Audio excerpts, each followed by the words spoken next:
এখানে আমাদের ফ্র্যাকশন হচ্ছে 1/3, রাইট? বাট এই 1/3 অনুযায়ী আমাদের ভার্ব বসেনি, ঠিক আছে?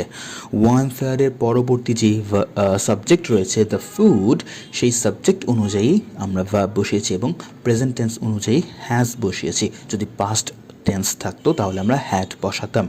Example number 2, 1/3 of the foods have been eaten. অর্থাৎ খাবারগুলোর 1/3 শেষ করে ফেলা হয়েছে। অর্থাৎ একটু আগে আমরা যে খাবারের কথা বলছিলাম সেটি ছিল মাত্র একটা খাবার, এখানে অনেকগুলো খাবারের কথা বলা হয়েছে, সেজন্য ফুডস ইউজ করা হয়েছে, ঠিক আছে?